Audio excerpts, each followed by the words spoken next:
내란 부역자 조희대와 천대엽은 특검 수사로 단죄받아야 합니다. 군인권센터는 내란 발생 직후인 2024년 12월 9일부터 최근까지 내란 우두머리 윤석열을 포함 94명에 대하여 내란 중요 종사 등의 혐의로 지속적인 고발을 진행해 왔다.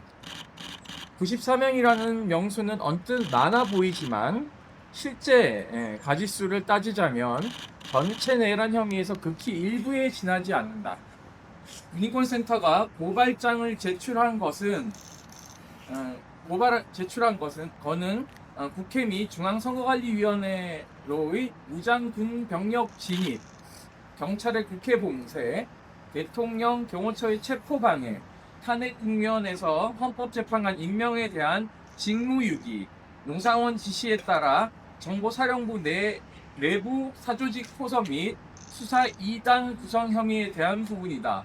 12월 3일 내란을 꾸미기 위해 정부 조직 곳곳에서 안약했던 자들의 혐의가 곳곳에서 하나 둘씩 드러나고 있지만 여전히 수사는 미진하고 더디다.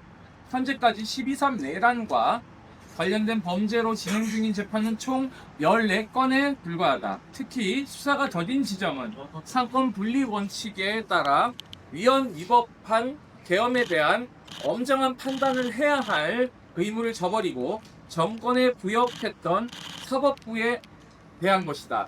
계엄법 제8조에 따라 계엄이 선포되면 대법원 이하 모든 법원 조직은 즉시 계엄사령관의 지휘를 받게 되며 계엄사령관은 법원 행정처장을 통해 지휘감독권을 행사하도록 되어 있다.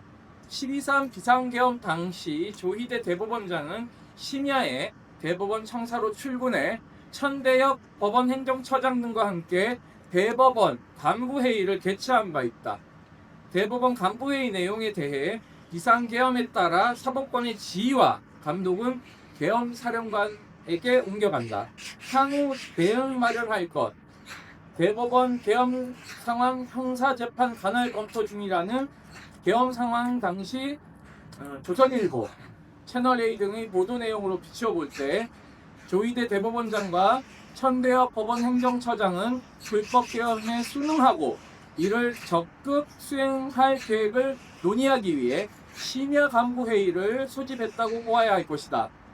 군인권센터는 지난 9월 계엄 당시 심야에 열린 대법원 간부회의와 관련하여 참석자 명단, 개최 일시, 안건, 종료 일시, 회의록 등 회의 내용 일체에 대한 정보 공개를 청구 진행을 하였으나 대법원은 부존재 통지했다.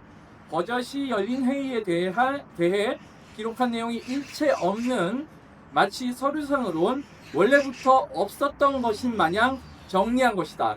조희대 대법원장, 천대엽 법원 행정처장이 그간 밝혀온 것처럼 간부회의가 비상계엄의 위헌성을 검토했던 자리라면 왜 정보를 공개하지 않는가?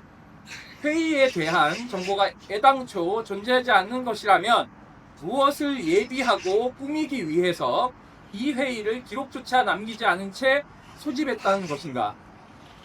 최근 내란 부역자로 재판을 받는 한덕수 전 국무총리를 보라.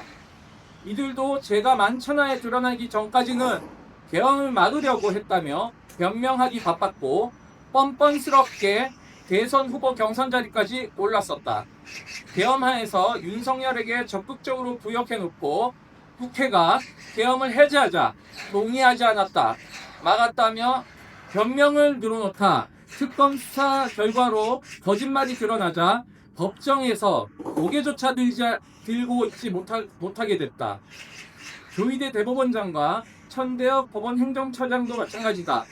계엄 상황에서의 의혹이 분명 존재함에도 적극적인 수사가 이루어지지 않고 있으니 여전히 그 자리를 지키며 대한민국, 우리나라의 사법체계와 법 질서를 재흔들고 있을 수 있는 것이다.